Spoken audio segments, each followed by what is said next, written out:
Right, what's up mga Thailander? So today, magpa-upgrade tayo ng starter. Kasi nag-upgrade tayo ng piston, 59mm, and then hindi na kaya ng stock starter natin kasi naka-high compression tayo. So yung gagawin natin, hindi ko na ipa-vlog kung paano ko tinanggal kasi madami namang vlog dyan. So gusto ko lang ipakita sa inyo kung ano yung ipapalit natin sa stock motor starter na para sa motor natin. So yung gamitin natin is yung bagong labas na SPS CNC. Ayan, sa inyo. Ayan dito. Ayan. And then, pakita natin what's the difference from the stock. So, yan. Ito yung stock. Tapos ito naman yung aftermarket. So, itong aftermarket is good for 500cc. Yan, 500cc. And then, itong stock yan. Stock is good for 115cc lang siya. So, ang laking diferensya. Yan, magkapareho lang sila. Yan.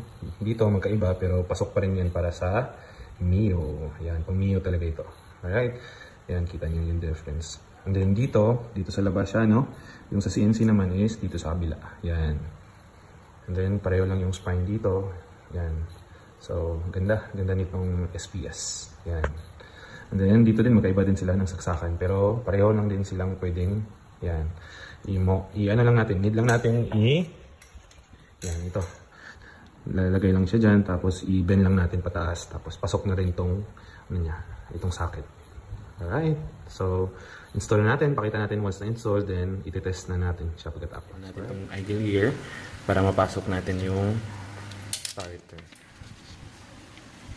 So, laging tandaan, meron yung spacer, yan, spacer. Ito yung stopper niya. Tapos yung, yan.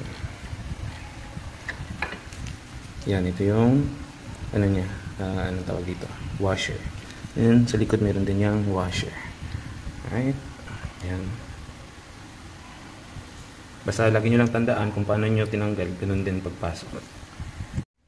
So yan, na-install na natin. Yan. So andito na yung ano niya. Andito na yung wire niya. Tsaka ito yung ground. Negative.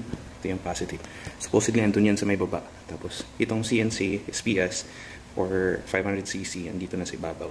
So pag na-transfer natin dito, ang mangyayari, medyo malayo na yung wire. So yung ginawa natin is, yan, nilagay na natin sa U-box yung starter relay tsaka yung fuse para mas lumapit siya dun. So yan, instead of dito. So transfer lang natin dito, yan. So yun lang. Okay na siya, wala nang problema. Kasi naka 59 na tong ano natin, motor. So 59 high compression, kaya medyo matigas na yung ano niya, compression pag pinaandar.